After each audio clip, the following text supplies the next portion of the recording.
Dios le bendiga, hermanos y hermanas. La identidad del cristiano está íntimamente ligada con la identidad de Jesús, porque Jesús configura el proyecto de vida del cristiano. Escuchemos el Santo Evangelio y escuchemos el proyecto de vida de Jesús para con sus discípulos. Lectura del Santo Evangelio según San Marcos, capítulo 8, versículos del 27 al 35. En aquel tiempo Jesús y sus discípulos se dirigieron a las aldeas de Cesarea de Filipo. Por el camino, preguntó a sus discípulos: ¿Quién dice la gente que soy yo? Ellos le contestaron: unos Juan Bautista, otros Elías y otros uno de los profetas. Él les preguntó: ¿Y vosotros? ¿Quién decís que soy? Pedro le contestó: Tú eres el Mesías. Y les conminó a que no hablaran a nadie acerca de esto, y empezó a instruirlos: El Hijo del Hombre tiene que padecer mucho, ser reprobado por los ancianos, sumos sacerdotes y escribas, ser ejecutado y resucitar a los 3 días. Se lo explicaba con toda claridad. Entonces Pedro se lo llevó aparte y se puso a increparlo. Pero él se volvió y mirando a los discípulos increpó a Pedro: Ponte detrás de mí, Satanás. Tú piensas como los hombres, no como Dios.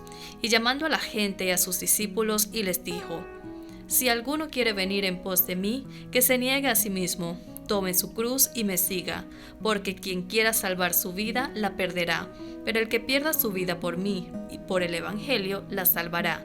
Pues, ¿de qué le sirve a un hombre ganar el mundo entero y perder su alma? Palabra del Señor. Gloria a ti, Señor Jesús. En la granja había un gran alboroto. Los polluelos de Mamá Pata estaban rompiendo el cascarón. Uno a uno comenzaron a salir. Mamá Pata estaba tan emocionada con sus adorables patitos que no notó que uno de sus huevos, el más grande de todos, permanecía intacto. A las pocas horas, el último huevo comenzó a romperse. Mamá Pata, todos los polluelos y los animales de la granja se encontraban a la expectativa de conocer al pequeño que tardaba en nacer. De repente, del cascarón salió un patito muy alegre. Cuando todos lo vieron, se quedaron sorprendidos. Este patito no era pequeño ni amarillo y tampoco estaba cubierto de suaves plumas. Este patito era grande, gris, y en vez del esperado graznido, cada vez que hablaba sonaba como una corneta vieja. Aunque nadie dijo nada, todos pensaron lo mismo: este patito es demasiado feo. Pasaron los días y todos los animales de la granja se burlaban de él. El patito feo se sintió muy triste y una noche escapó de la granja para buscar un nuevo hogar. El patito feo recorrió la profundidad del bosque y cuando estaba a punto de darse por vencido, encontró el hogar de una humilde anciana que vivía con una gata y una gallina. El patito se quedó con ellos durante un tiempo, pero como no estaba contento, pronto se fue. Al llegar el invierno, el pobre patito feo casi se congela. Afortunadamente, un campesino lo llevó a su casa a vivir con su esposa e hijos. Pero el patito estaba aterrado de los niños, quienes gritaban y brincaban todo el tiempo, y nuevamente escapó, pasando el invierno en un estanque pantanoso. Finalmente llegó la primavera. El patito feo vio a una familia de cisnes nadando en el estanque y quiso acercárseles, pero recordó cómo todos se burlaban de él y agachó la cabeza avergonzado. Cuando miró su reflejo en el agua, se quedó asombrado. Él no era un patito feo, sino un apuesto y joven cisne. Ahora sabía por qué se veía tan diferente a sus hermanos y hermanas.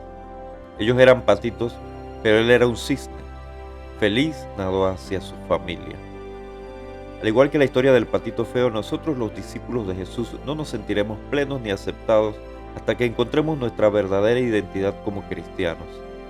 En el Evangelio de hoy, precisamente, Jesús hace la pregunta a sus discípulos: ¿Quién dice la gente que soy yo? ¿Será para ponerlos a prueba? ¿Será buscando que ellos identifiquen quién es Él realmente? ¿Serán ambas? Lo cierto es que ellos le hablan de lo que dice la gente de quien piensa que es Él. Por otro lado, Pedro reconoce a Jesús y junto con él los demás discípulos como el Mesías. Al ver Jesús que lo reconocen como como Mesías, entonces pasa al mostrarles cuál es el verdadero itinerario de su mesianismo. En la actitud de Pedro vemos la falta de entendimiento que tenían los discípulos del mesianismo de Jesús. Ellos esperaban un Mesías que tomara las armas desde un poder político en contra del Imperio Romano, tal como lo esperaban muchos sectores del pueblo de Israel. Pero Jesús nos presenta su mesianismo como un itinerario de amor, de entrega, de sumisión, desde el poder del servicio y del sacrificio de la vida por los demás. Es el mesianismo del siervo doliente que nos presenta la primera lectura del profeta Isaías. Pero al mismo tiempo es la invitación de Jesús a que asumamos este estilo de vida, servir a los demás, desgastar la vida por los demás. Allí encontraremos sentido a nuestra vida y a la verdadera felicidad. Aunque la sociedad de hoy nos enseña lo contrario, la individualidad, el rencor, la revancha, el egoísmo, todos estos pensamientos son acciones que nos llevan a la individualidad, a la división, como el pensamiento de Pedro al reprender a Jesús. Pero si somos discípulos de Jesús, tenemos que escucharle y asumir su estilo de vida.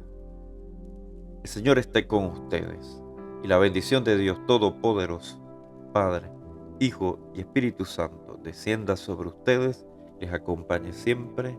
Amén.